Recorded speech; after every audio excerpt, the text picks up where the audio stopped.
Hello and welcome to the latest edition of the Shindig podcast, brought to you by the Red River Archaeology Group. I'm your host, Dr. Tom Horn, and we've got a spectacular episode for you today. It's very simple. I don't need to sell it. It's with Dr. Kat Jarman. Where parliamentarian troops storm the cathedral, some of them on horseback, riding down the nave and starting this huge big scheme of destruction, stealing, breaking, smashing everything.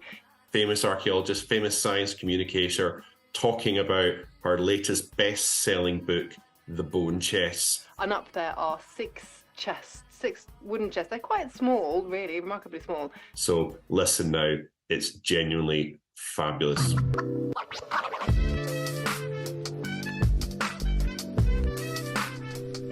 Thanks for joining us today, Kat, and with your brilliant book, The Bone Chests, Unlocking the Secrets of the Anglo-Saxons. It's about these amazing bone chests, and you can tell us a little bit about it, that are in Winchester Cathedral. Now, Winchester Cathedral, a lot of people will go to, as I did in the past, I'm going to admit, and you look at the Jane Austen grave, and then you maybe kind of say, oh, there's some interesting caskets up there, and you had a wee look. And this is a few years ago now. And I think you described it yourself, a lot of tourists just not really looking at them. And this is going to change now with this amazing book. But can you tell us a little bit about the bone chest, Winchester Cathedral, and why you wrote this book at this time? Yeah, no, absolutely, because you're right. And so many people go past them. The number of people, especially since writing this book, have told me, oh, I've been to Winchester. I never even seen them or didn't realize. Because these places, especially these massive cathedrals, are so filled with, well, treasures, really, are, wonderful things. And you just go, you sort of get a bit saturated by it all and you miss it. But also these have that history behind them. People just don't know. But they are, so if you do go to Winchester Cathedral and you go in, you go down the nave, you go down to the choir and the presbytery, which is just beyond there, you have to look up. So you have to see this huge stone screens on the side, and up there are six wooden chests. They're quite small, really, remarkably small. They got inscriptions on them, but again, you might not be able to read them, but they've got names, and they got names of 11 people on them in total. And those are some of the most illustrious kings and bishops and a queen from really spanning the 7th and up until the 12th century. They're actually some of the people who really orchestrated and witnessed the whole creation of England as a country. And they're all stuffed into these little chests, and that's part of what's so remarkable. But also the chest history themselves, which are, I describe it a little bit as a sort of Dan Brown novel of some sort, but a much better and a much sort of real one, because so much has happened to them over the years, including this devastating civil war attack where parliamentarian troops stormed the cathedral, some of them on horseback, riding down the nave and starting this huge big scheme of destruction, stealing, breaking, smashing everything, including clambering up and smashing some of these chests to the ground and taking the bones inside them out and using them to smash the stained glass windows. So really, I mean, once I started learning about this, I mean, I also, first time I sort of heard about them, thought, yeah, they seem nice. But then you hear the whole story and you go, oh my goodness, why? And they are completely unique. We don't have anything else like them in this country at all, where so many royals are sort of kept together, certainly not from this early medieval period. The fact that they've been kept, the fact that some of them survive from the 7th century onwards, that in itself is really important. So yeah, once I'd heard about them, I was sort of thought, oh, it's one of those I just couldn't get away from and I had to keep going back to. So the book is really very much trying to tell that story of the chess, but also, why they're there, what's happened to them, but also of those people, their stories and why why Winchester is such a crucial part in understanding why England became England. And then, of course, for me, with my Viking side, my Viking hat on, is the fact that the Scandinavians, the Vikings, are crucial to that. And some of them are even in there. So, yeah, there we go. And that's it, because you've got the chess, and we'll talk more about the contents and who may have been in them, and the amazing scientific research, and your brilliant science communication about, how we describe to the sort of general reader how all the amazing science with the DNA research and the isotopic research happened. But what really interested me about this book, and I really loved it, was because I was thinking, it's going to be a book and it's going to be telling me in your amazing SciComms way about the science behind, we're discovering maybe who's in the caskets, and the date range, whether they actually are early medieval. But the interesting thing I found as well, in addition to that, this was a sort of a way in, because you're really telling, as you said, the history of England, but also a part of the history of England that we don't necessarily think about is that the history of this amazing kingdom of Wessex. So could you tell us a little bit about what Wessex was and why it's so important to the history of England, and then Britain, and then really, I suppose, the Western Europe? Yeah, I mean, this is also something that kind of surprised me, not so much when I was writing this, because obviously I've been working on this topic for quite a lot longer. But when I first started learning about, going back sort of 10, 15 years, this idea that Wessex was so crucial. Wessex was one of the many early kingdoms that emerged after the fall of Rome, and when we've got this period where everything changes really, and then quite soon kingdoms start to emerge, and people, when I tell them about them, they go, "Oh yes, the heptarchy, these 7 kingdoms." But actually, originally, we start with a lot more of them, many smaller kingdoms, and eventually, some of them start to become much more significant, much larger, taking over the smaller ones. And one of the ones that really emerges there is Wessex, so the kingdom of the West Saxons in the southwest. And over the years, it grows quite a lot in size. There's a lot of rivalry. There's a lot of conflict between the different kingdoms. But certainly probably from the 6th and certainly into the 7th century, Wessex has become one of these key territories. And as it grows and takes on the other, goes and coalesces with others, that's where it sort of starts to become England later on. So really, what becomes England starts out very much in Wessex and with the Wessex kings. And Winchester was at the core of Wessex. So really, from quite early on, it becomes what we would think of as a capital. Of course, in the 7th century, there's no such a concept as a capital. But that's really the seat of political power, and it becomes the seat of religious power. Those two, of course, are very closely linked, as I discussed in various points during this book as well.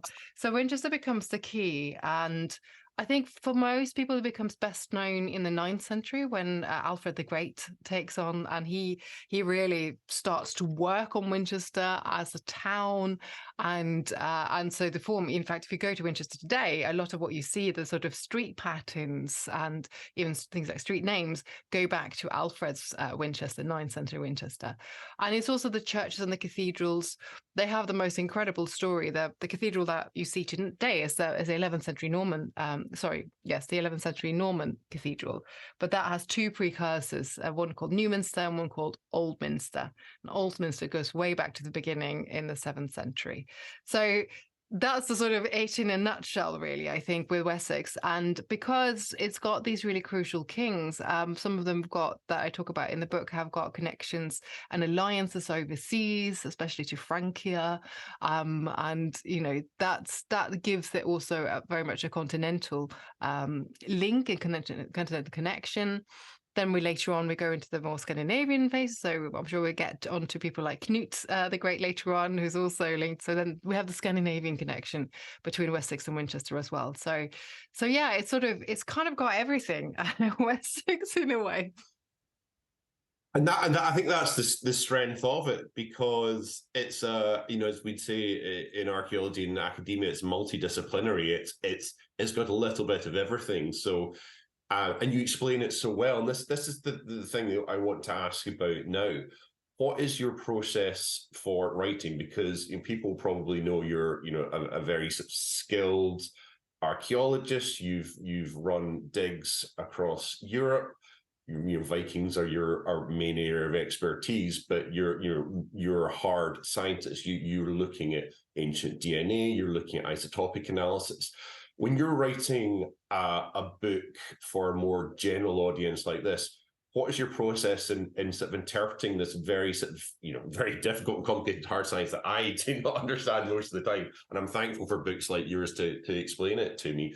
When you're writing this book, what are you aiming to do? How do you approach getting these really difficult concepts into a style and a narrative that's fun and engaging? Because one of your things that you do is you almost write in a poetic style as well as a hard science style. You meld these two processes together, and writing is art. Writing is an art and writing is a science. So could you give everyone a little bit of an insight into how you write, how your process goes? Yeah, definitely. Thank you for the kind words there. I would say I really, really enjoy writing. I've always loved writing. So I think from a tiny, I was making little books for myself when I was about 5. So this is something I've been doing forever. So it's like the grown-up version of my little pretend books. But I think ultimately a base of it is just thinking of it all as a story that you have to tell, and as a narrative, as a story with a beginning and an end, and that on a bigger scale. So the whole book in itself has to be a story. It has to tell something, but also all the little bits, all the little chapters, every little thing, every little grave or every little concept, that in itself has to be a story as well. And I like to think of it like that. And I find that very helpful, even when I do, public engagement or speaking or anything like that. Everything has to have a story. It has to have a beginning and a middle and an end. And you have to take the reader or the listener with you. And somebody said to me that when you do, especially presentations and things, you have to sort of assume that the person has very little time, very short attention span, and actually doesn't really care about what you're talking about. So your job is to try and convince them. And I think thinking that is a really good sort of starting point. But you have to also respect for your listeners. You have to think, well, this is an intelligent person, but you don't know who they are. You don't know what their background is. So these things are always kind of at the back of my mind, that I don't want to assume that people know things, but I want to keep them engaged. I want to keep them, excited. And I read a lot of fiction as well. I read a lot of crime fiction, a lot of sort of interesting, and that I think inspires me to sort of try and bring some of that excitement, because I want people to be excited about what they read. They want them to want to read the rest of it. So I think at the back, that's always it. That sort of underlies it. And I think also there's a lot of parallels to things like, you yourself have got a lot of experience working in TV, and you know that that's all about storytelling as well. And you've got, very little time to get a concept across. So I think I've taken a lot from my broadcasting experience into my writing as well. And to sort of this idea of, you have to tell a big story, but you've got to sort of do it properly. So those are sort of background things. In terms of very practical sense, I'm a big fan of outlines, and I always sort of start with lots of outlines. I start sort of charting things out with post-its and mind maps and arrows and all of that, to sort of try and get that bigger story the whole time. But then within that, I find these little cases. I do my research. I go to a library and I find something really exciting, or there's a new article on new scientific bit of evidence or whatever. And then I sort of try and go, all right, well, where does that fit in? And quite often I'll write something, and I write a description of a grave, and it's just a sort of floating file. I have no idea where it goes until much later. But I go and I write it and I describe it, and then I put it back in. So I think in many ways my process is quite messy. And I think which is also why I can never send anything to my editor sort of draft halfway through, because she'd just go, what are you doing? And probably panic and think this is never gonna, but it will fit together. I know it's there, I know where it's going, but it's a complete mess. And then last minute I put it together, I connect the dots, and I do it that way. And that really works for me, because I think sometimes you don't quite know. I'm not the sort of person who will begin at the beginning and then just write through chapter 1, chapter 2, chapter 3. It doesn't work. And partially because things keep coming up all the time, and this book took me about 3 years to write, and in that time there were so many new cases, especially with science. It moves so quickly, you have to keep on updating it.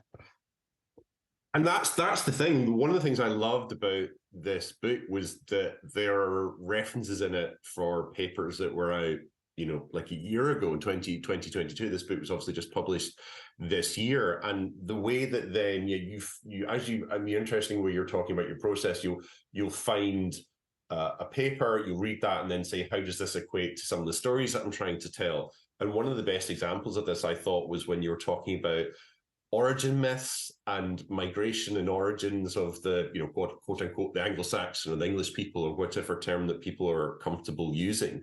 So maybe you could tell us a little bit about how imagine maybe you think, well, I'm going to have to discuss Gildas. You can tell us who Gildas is, and Bede are these very important historians of the early medieval period in Britain.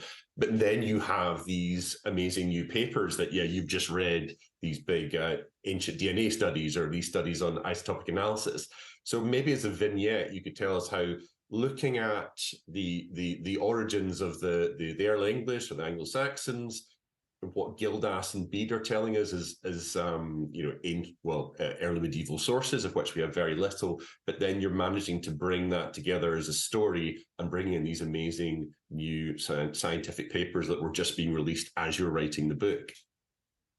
Yeah, so some of that can be really, really challenging. And I did find, actually, for me, as you said at the start, I'm very much an archaeologist and trained in the science, and I'm not a historian at all. I've not had any training as a historian. And I imagine your listeners will be quite familiar with the difference between that. But, as in, I haven't had training in really looking at the written sources. I don't know. I can't read Old English. I can't read Latin. I can't do any of that. And I don't have a really good grasp of those sources in a way. So for this book, that was probably the steepest learning curve, was really going into the written sources. And there's a lot more of it here than I was hoping for. I was hoping I could get away with doing more of the science and archaeology, and I realized, well, in some of these periods, there's just nothing there, and so I had to dig much deeper into the written sources. So things like Gildas and Bede, that was very much outside my comfort zone, really. But in some ways, that's also quite good, because it meant I could come at it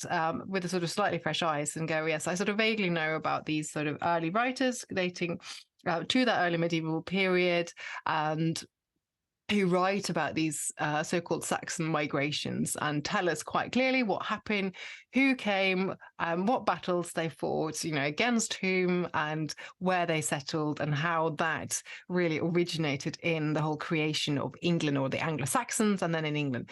So to be able to sort of go in slightly sort of new, not entirely, obviously I've known about them for quite a long time, but go in and sort of look at that again was quite interesting. And because one of the things I was really trying to do with this book was very much challenge those stories that we've been told, those narratives that are still being taught, in schools, and say, are they actually real? So I could go in and go, okay, well, so Gildas, and how does Bede build on Gildas, and how do other people Anglo-Saxon Chronicle build on Bede? And then, who else has used the Anglo-Saxon Chronicle later? What's being taught in schools? All those narratives, and sort of look at those first. So I sort of, with that particular example, and what you're talking about here, some of the isotope work that came out just very, very recently, looking at DNA, ancient DNA studies, looking at evidence for migrations.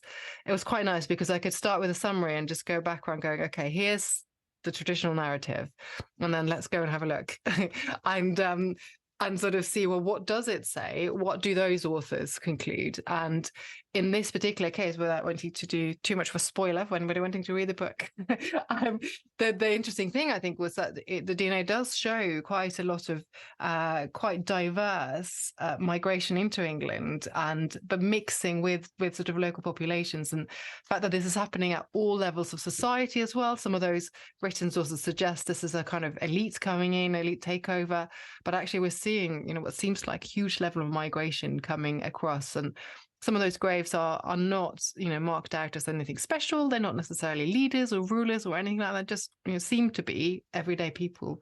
So that is something that the written sources then can't tell us about. So that, again, is really, really interesting. Plus, people who come from all sorts of places, parts of Africa that we weren't, no idea that was happening. So that's really exciting, I think, in sort of cases like that.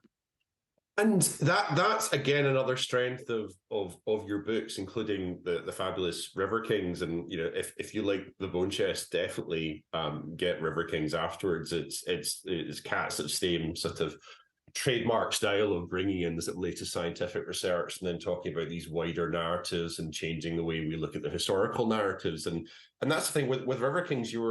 you were again fascinated with long distance and sort of cross-cultural links. And this is now we're maybe going to talk a bit more about the archaeology, because, you know, having focused on our carnelian bead, you can talk a little bit maybe about River Kings here, that possibly was originating in India and certainly coming through Central Asia, the Caspian Sea sort of region. You're talking about this particular semi-precious stone that ends up in the Repton Great Army camp.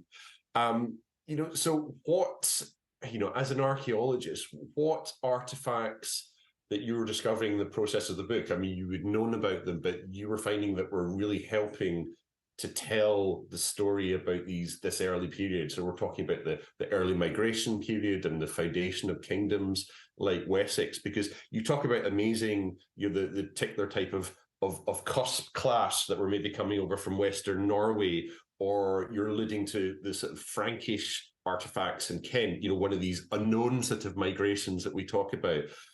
What sort of class of artifacts, you know, obviously our great friend Jane Kershaw has looked at this sort of thing as well, you know, what people are bringing in with them and what that is saying about where they're coming from and how they're settling. Are they marrying into local families?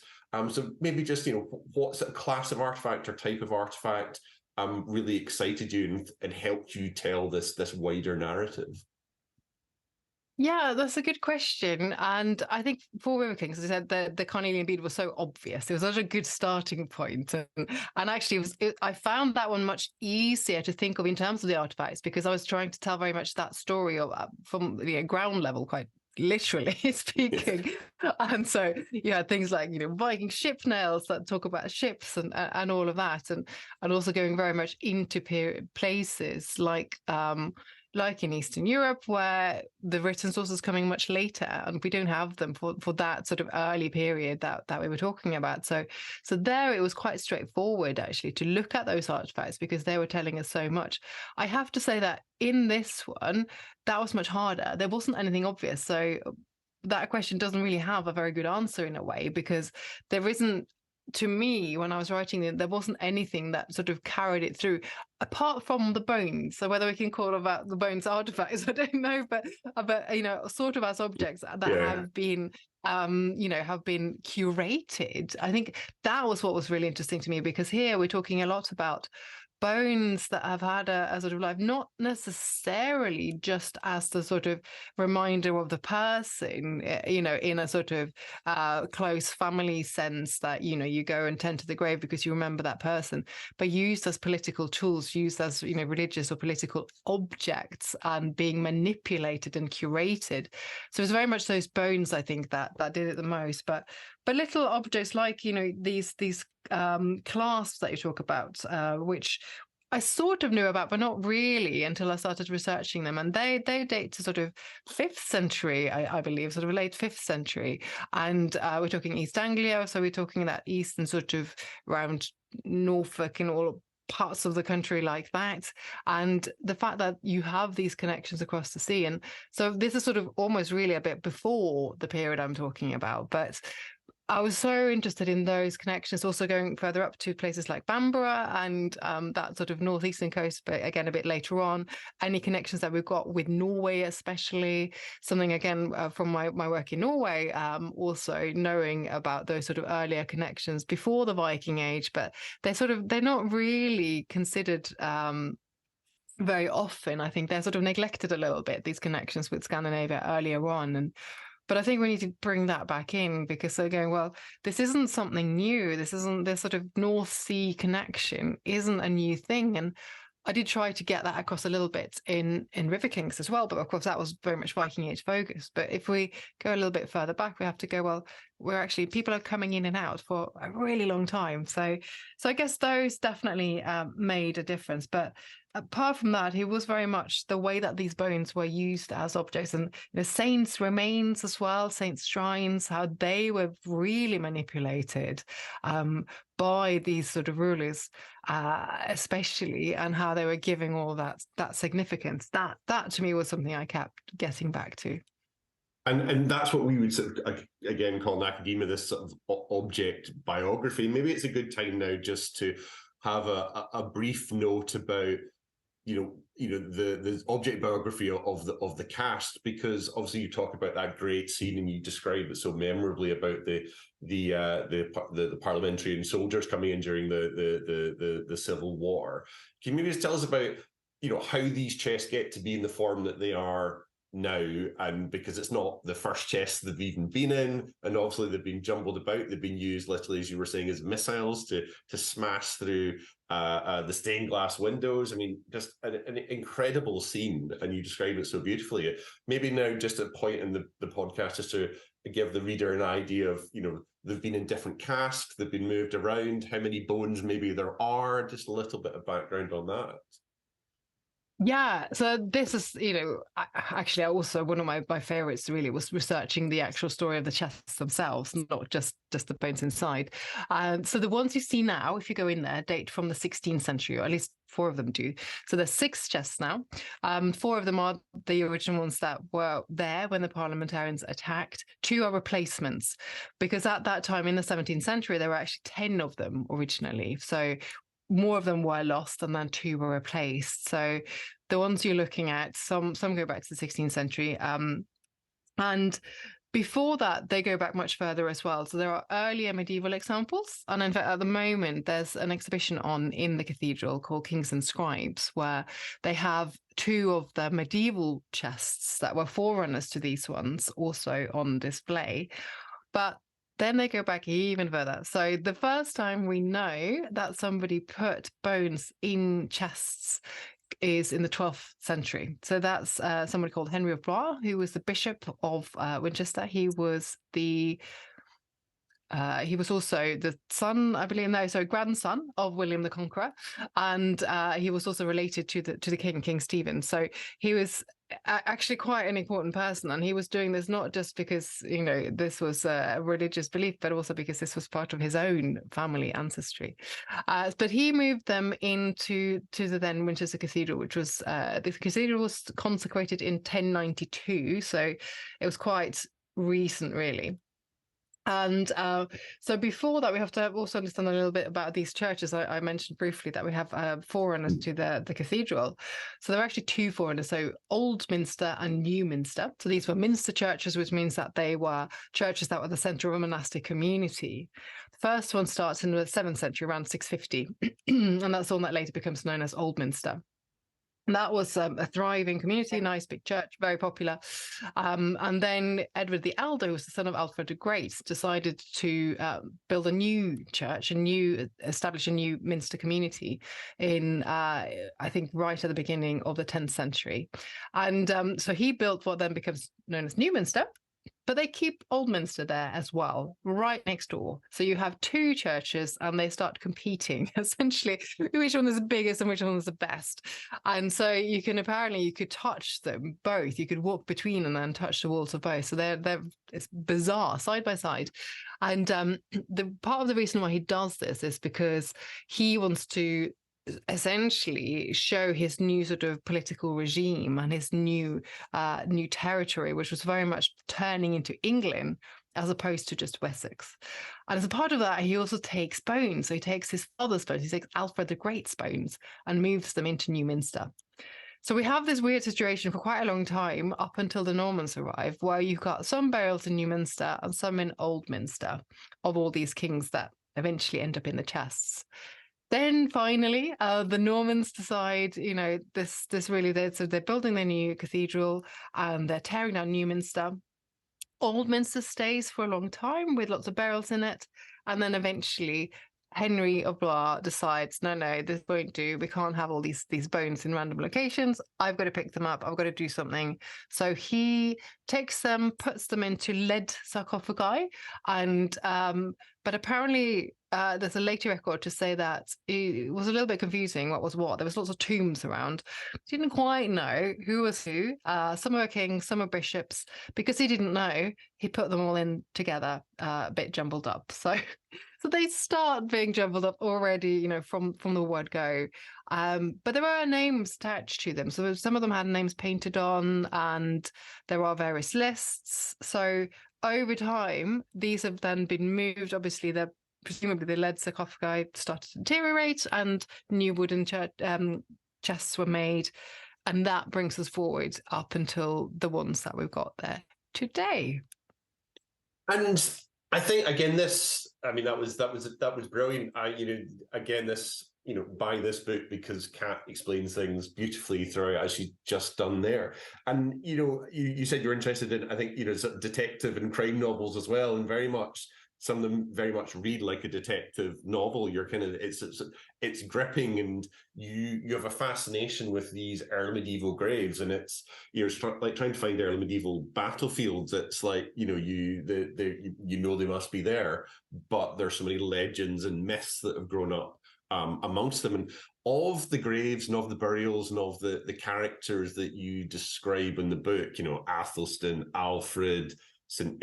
Ainsworth. I can't any old Anglo-Saxon names, but they're various sort of saints that have names that I can't pronounce. Ceolwulf, Rollo, and Normandy. Of these graves and the detective stories, and sort of beginning, trying to piece together who might be in a particular grave or who might be in a particular chest. Which story or which person, individual, or burials of interest you most, or you found when you're writing this book? Oh, there's so many of them, so it's really difficult to pick a single one. And I do like, I mean, I do really get quite sort of absorbed in thinking about all these battles and all the remains from the battle sites, and the fact that we just don't have them. So that's a really interesting one. Alfred, of course, you can't get away from Alfred and the story, the things that people have done, the trying to find him and trying to claim they found him in sort of quite recent periods are just incredible. I write about all of this through the work of other people that I describe in the book as well. I mean, that's quite a sensational one, especially someone like Alfred, who's got this reputation as being, our most important king of this period, and then we have no idea what happened to him really and where he's gone. So that is also quite interesting. Why has that happened? So I do really like those ones. Some of these ones that become saints later on were really, really interesting. Some of them that we don't know, and one of the ones I came across, and again, I'm the same as you with all these early names, so I also don't never quite know how to pronounce them, so I do it my way. But there's one of the earliest medieval Wessex queens actually called Saxburgh, who we don't know anything about, but in all the regnal lists of Wessex, there's one woman listed there in this early period, and she seems to have ruled for a year. But I'd never heard of her, but she ruled the whole kingdom for a year in a list of many others, and never heard of her. We don't know what happened to her. We don't know where she was buried, but there's just a little statement going, all these male, female, male, and she sort of vanished. So you sort of think, well, why? How? There's no really kind of description of it, but she clearly held the throne for a year on her own, and her name is recorded there. So someone like that, you get so fascinated, but then it's frustrating because you can't find the evidence. But who knows? It might turn up one day.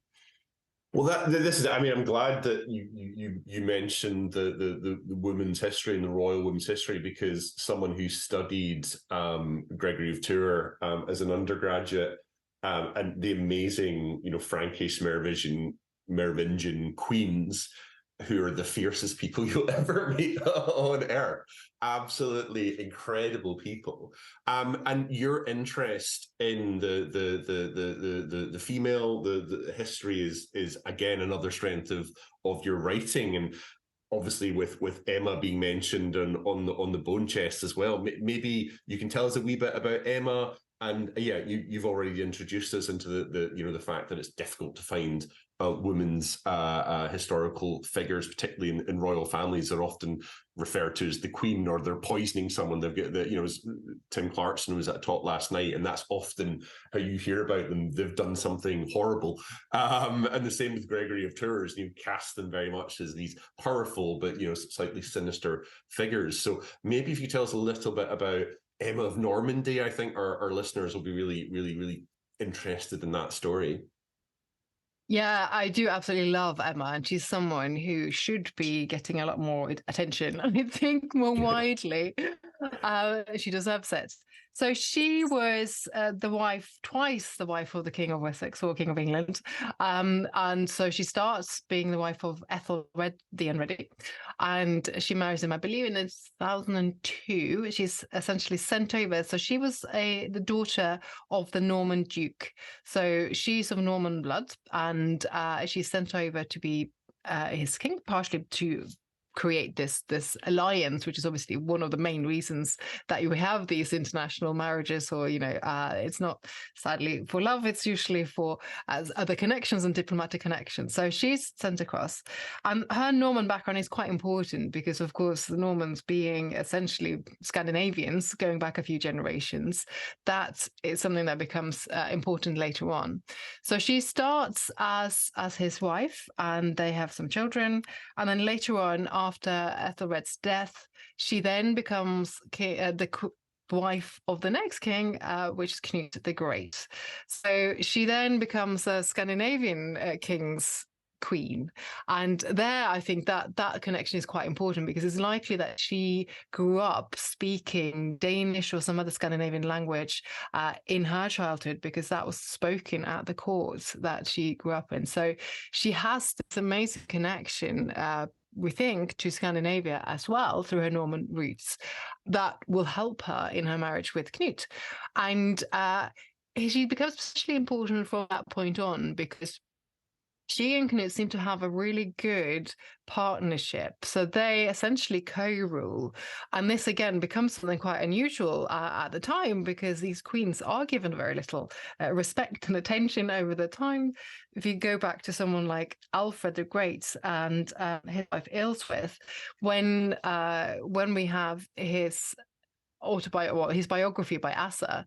Asa goes through the whole thing and never mentions her by name at all. So if you have a queen, Alfred's queen, is not even mentioned by name, which is quite a contrast to Emma, sort of 100 years or so later. So she's very often depicted. They're depicted side by side, and then, of course, after Knut's death, her role becomes more important because she's now the mother of kings later on, and she's got all this offspring. She's got several sons. I'm not going to go into the whole family tree here and all that sort of conflicts over who becomes the next king, because it's quite intense. But she takes a very active part in this, and she sort of manipulates really her sons and trying to make sure that they grip onto England. So she becomes really important both as the queen and as the queen mother as well. So she, also as the mother of the kings. So she has this extraordinary long time period where she has a lot of power. She's clearly a very strong character. She's very well loved as well, actually, I think, and people seem to really like her and respect her, and that is quite extraordinary. Then the final little thing I'm going to say about her is, of course, because of her Norman links, she also becomes important for William the Conqueror because she is his ancestor. And I personally think that this is one of the main reasons why her remains get to stay in Winchester in these chests and with several inscriptions into the medieval period, because actually the Normans coming in realize that here's a connection. Here's a sort of, an ancestor queen who's directly related to this new dynasty. They're not just, complete raiders and invaders. They have a claim essentially through that family history. So that's, Emma really encapsulates all of that and all these three different regimes, the sort of Anglo-Saxon or English regime, Scandinavian, and the Norman, which is pretty unique, I think. And yeah, no, that's, I mean, again, it's speaking to what you were saying earlier about you find this person and then you can tell this wider story through them, and particularly valuable if it's someone like Emma that maybe most people maybe heard of. But the fact is, she's commissioning histories, isn't she, as well? And she knows her place in history and she knows she's going to be remembered. So it's amazing that everyone around her picked up on that message and like, okay, we've got to keep her bones. She's a link to the past and the future. She's a link between the sort of Anglo-Saxon period and the Norman period as well. She's linked to Knut and linked to William and Rollo. And I think that's, I say that's part of the fascination with your book, that you can use these biographies and you can bring in the Norman period as well, and moving into this Norman period, as your book does. I mean, I loved one of the vignettes in the story that you mentioned, is that the new research that's discovered the Bayeux tapestry, which we all know is an embroidery. But it fits, or something. There's something about it fits exactly into the nave behind the choir screen at Bayeux Cathedral now. So can you tell us a little bit about maybe your most interesting vignette, little facts like that can just enliven when you suddenly think, oh, the Bayeux Tapestry, I know about that. Where did it come from? And you're using it to tell us the story about Normandy and the links into England. So it's not just Wessex, it's Normandy, it's Knut's North Sea Empire. What sort of vignettes or little stories like that, when you're looking at this wider history in Normandy, or say Knut and Emma's sort of North Sea Empire, kind of made you sort of excited about writing this sort of book that's really accessible and interesting? Yeah, so I mean, there's so many little snippets like that, but I think one of the ones that really stretched across a lot of these different periods relates to Knut, actually, Knut the Great, and also to Bones earlier. And I have to say, I've become a big Knut fan in writing this book. Actually, I think he's also absolutely undervalued as a king. And it's interesting, actually, when I've been going around now lately in the last few weeks doing book talks and events and talking to people, people sort of vaguely know about him, but they don't really know very much. And the sort of idea they have about Knut the Great is quite basic, and they have this idea of this story about him holding back the waves, trying to which comes across as a story that seems really silly, that he sort of sat on the sea and said, I'm going to try and stop the waves from coming in, and of course he fails. And people have the wrong use of that. So they use it for anybody who tries to do something really stupid to stop something inevitable. But actually, that was the story behind it is completely different. He knew that was his limitation. He was trying to prove that a king couldn't stop anything like that. That was only God who could do that. So. Yeah. Anyway, so that's part of that story. But one of the things he did was actually using bones and using remains, saints' cults, taking them, moving them around, manipulating them. But he was going quite often to places that had a Scandinavian link. And I first heard about this, or really realised that connection when I was involved in some projects in Bury St Edmunds.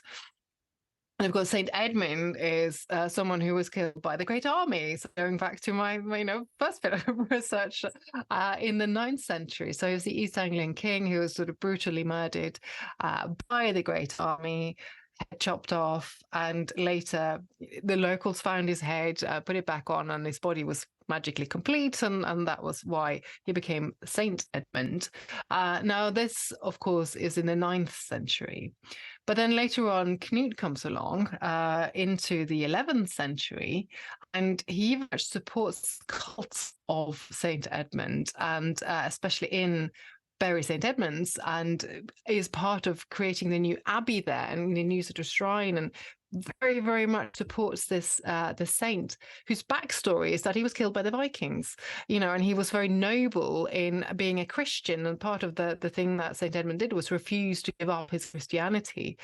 And so here you've got this other Viking coming in who's taking over and is saying, well, I'm actually really going to support this cult. And he must have known that backstory. He must have, we don't know the detail of how much he knew about that. But the fact that you got that, and he's very much a Christian king. He is very religious, very good with the church, but he uses those remains physically. He takes other things. So going back to Repton in my first book, he actually there's a story that he takes the bones of Saint Wiston, who was the key saint in Repton, who was buried in Saint Wiston's church, the one that was attacked by the Great Army again. He also apparently came and took the bones of Saint Wiston and moved them to Evesham. So again, he's going to some of these places that have Viking Scandinavian links. And of course, we don't know how much people knew about that, how they thought about these earlier Scandinavian raiders. But I just love that. So this idea that Knut comes in, he's now a Viking king in charge of England, and he takes the bones of someone who the other Vikings had killed and moves and manipulates them, and actually creates a huge shrine to him. And I think something to do with how that he as a character, what he uses, the past, uses the bone, uses the power in those bones. That just really stuck with me because it encompassed, so many parts of the story.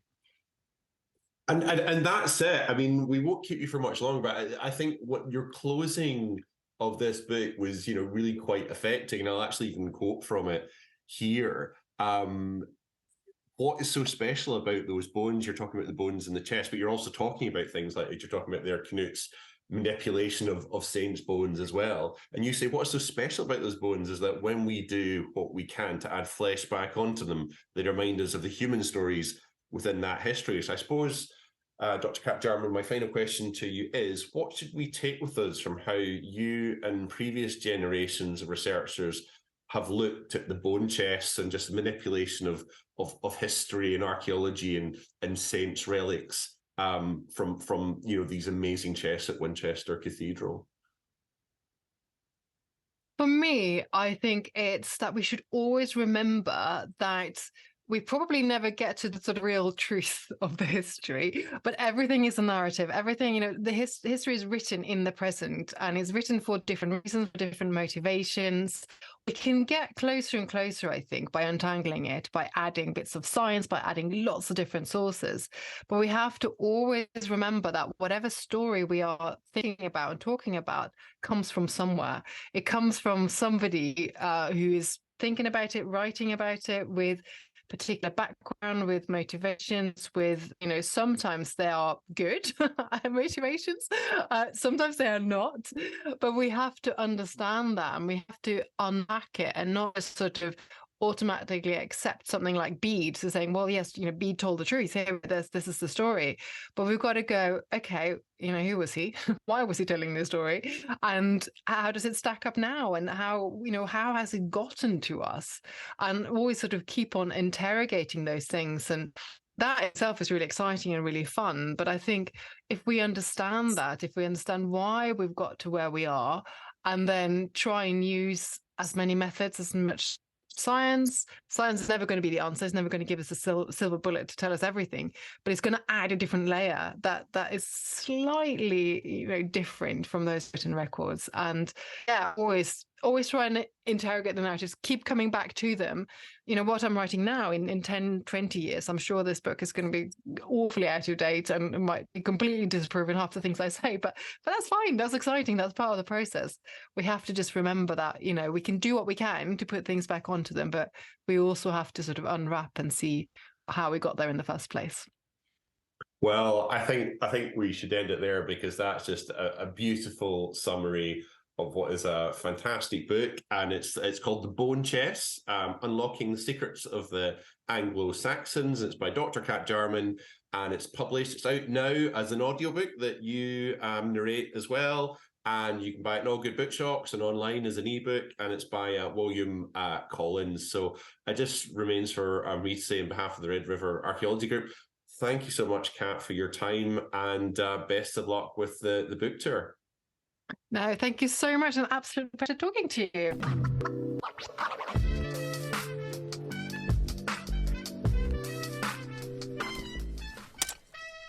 Yeah, I think, as you've all heard there, Kat is just the queen of science communication. I know, Luke, you say you're not an archaeologist, but you have worked actually in the field, and you've been doing this podcast for a long time now. How did that come across to you as somebody who doesn't work on a daily basis, say in a trench? When we stopped recording, we kind of were still chatting to Kat on this one, and I said to her, I'm not an archaeologist, I'm not a historian, you've sold me on this book, it sounds incredible. And she did. I went out and I bought the audiobook. I listened to little bits of it coming in on the train to work every day. It's fantastic. She's an amazing storyteller. If that didn't come across in the podcast, which it obviously did. Oh yeah, no, it was fantastic. I mean, I think you can see me, and with everyone we've had, you can see just me relaxing. Obviously, you start these, and I've known Kat for years. You're almost a bit like, we're recording something for the public, and you're a bit nervous, but immediately I ask quite long questions. You may have noticed, dear listeners, but Kat just absolutely didn't bat an eyelid. Oh, Luke has noticed I asked long questions, but just absolutely perfect answers, and just such an interesting topic. And Kat tells it like you're reading a Nordic noir sort of crime novel. It's full of intrigue, and she writes this beautiful. She can write these two styles, these two voices. You've got the hard science, because she's a proper hard science archaeologist, but then also can write almost basically poetry to sort of introduce the chapters. And I think I mean, I say she's a friend, but I genuinely enjoyed reading this book, and it did not feel like work, both reading the book and talking to Kat today. And hopefully it didn't feel like work for you guys listening to it, which I know it didn't. It was a very entertaining podcast. If you enjoyed this, go back through our back catalogue. There's plenty more with some fantastic topics, including interviews with our own Dr. Tom Horn here, talking about Vikings. And do you want to give him a little bit of a teaser of your old podcast? Yeah, so I got a book out on Viking trade. So basically, quite superficial. So it was shiny things like silver coins. So if you're interested in shiny silver coins and the Vikings and trades and kingdoms rising and falling based on how much money they can get into their sort of trading ports, then yeah, listen to that one. And there's plenty more of that coming right at you every 2 weeks here on the Shindig podcast. So make sure to like, make sure to follow us on Twitter, on Facebook, on Instagram, on YouTube. We have videos coming out all the time. So anywhere you can find the Red River Archaeology group, we'll have some amazing media coming your way. Thank you very much for listening and watching. Thank you, guys.